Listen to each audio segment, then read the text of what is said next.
bem, vimos até agora um pouco sobre o hardware de um processador, como que são as ligações físicas entre os blocos internos e também um pouco sobre as arquiteturas Harvard e von Neumann. A partir de agora a gente vai começar a ver um pouquinho sobre os ciclos de operação, ou seja, como que é o funcionamento lógico de um processador. Então eu montei aqui num esquema que fica um pouquinho mais fácil para entendermos como que funcionam essas operações.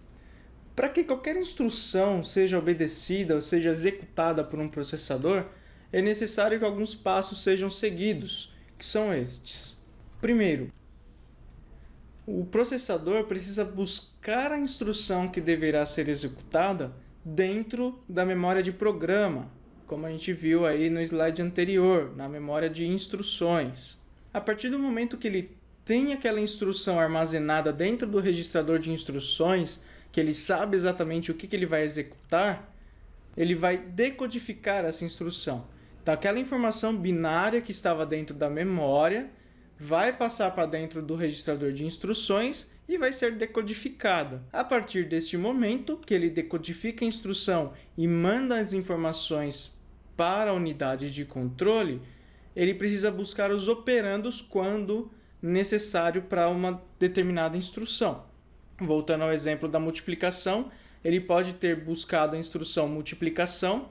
Quando ele decodifica isso e manda para a unidade de controle, a unidade de controle sabe que é necessário buscar na memória de dados os operandos para que aquela instrução seja executada corretamente.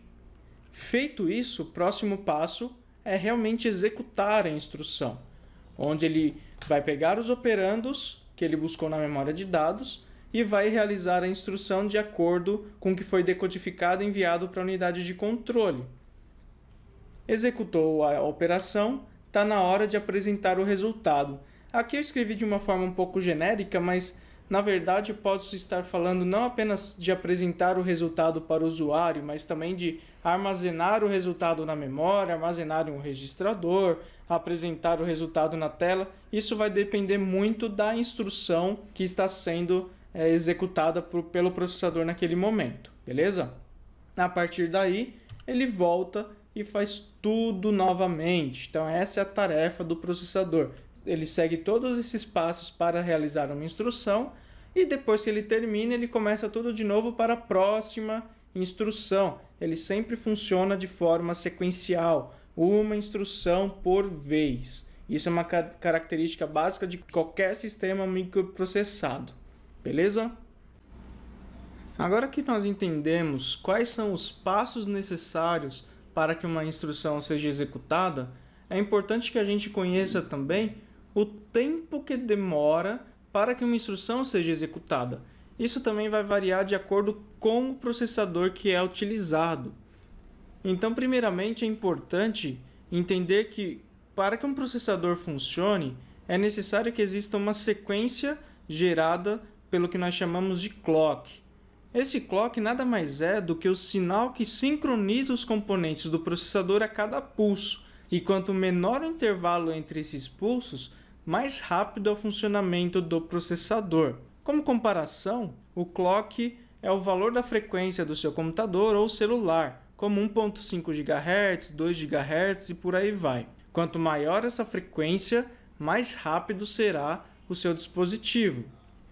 Pois bem, agora vamos analisar o funcionamento de apenas uma instrução.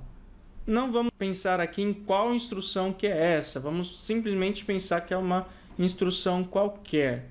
Para que ela seja executada totalmente, é necessário que exista aí uma quantidade limitada de número de pulsos de clock.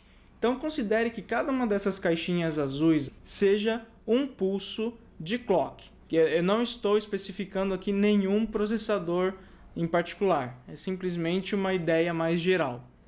Observa que cada conjunto de pulsos de clock representa uma parte da execução da tarefa do meu processador, uma parte da nossa instrução.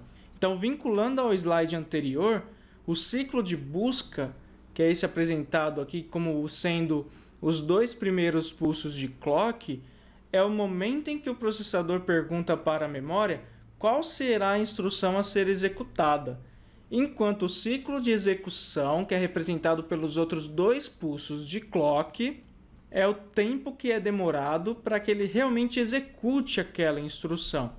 Ou seja, para que ele execute totalmente a instrução número 1, é necessário 4 pulsos de clock.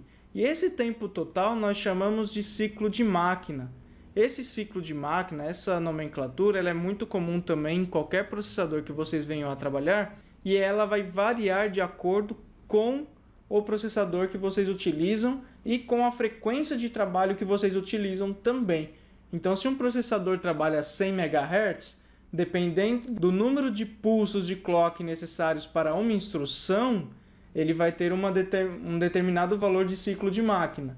Agora, existem processadores que trabalham de uma forma mais rápida, e mesmo assim, utilizando os mesmos 100 MHz, ele vai ter um ciclo de máquina menor do que outros, ok?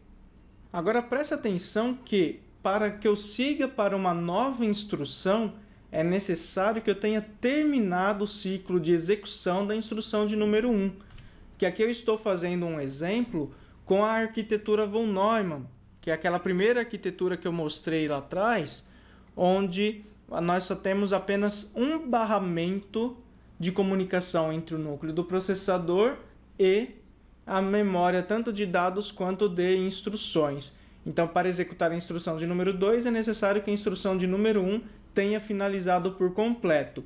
Para executar a instrução de número 3, obrigatoriamente eu tenho que ter finalizado a instrução de número 2 também.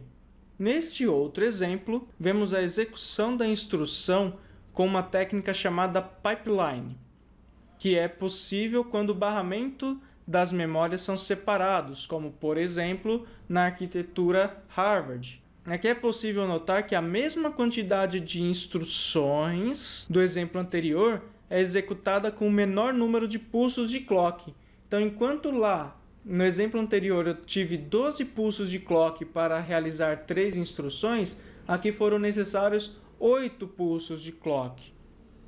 Isso ocorre porque, como eu tenho 2 barramentos separados para a minha memória de dados e para a minha memória de programas, na minha primeira instrução tudo ocorre normalmente. Eu tenho meu ciclo de busca, que ocupa nesse caso 2 pulsos de clock, e eu tenho um ciclo de execução que ocupa aí também 2 ciclos de clock.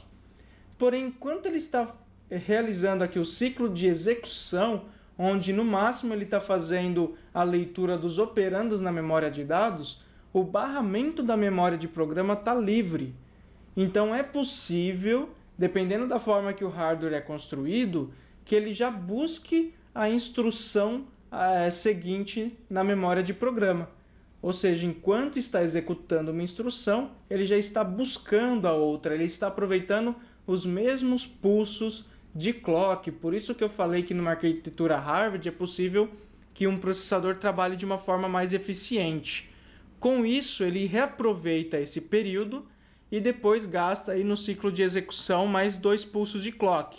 Enquanto ele está fazendo outro ciclo de execução da instrução número 2, ele já está fazendo o ciclo de busca da instrução de número 3, fazendo com que agora, a partir da primeira instrução, do término da primeira instrução, cada instrução seguinte demore apenas 2 pulsos de clock, não 4, como era o exemplo anterior. Isso faz com que a gente economize uma boa parte do tempo de processamento de um processador comum. Então, com isso, eu finalizo toda a parte de hardware de um processador. Tá? Logicamente que depois nós vamos voltar um pouquinho com relação a isso, mas de explicação geral eu finalizo por aqui. A partir de agora a gente vai falar um pouquinho sobre instruções, código e linguagens de programação também. Certo? Então assistam ao próximo vídeo.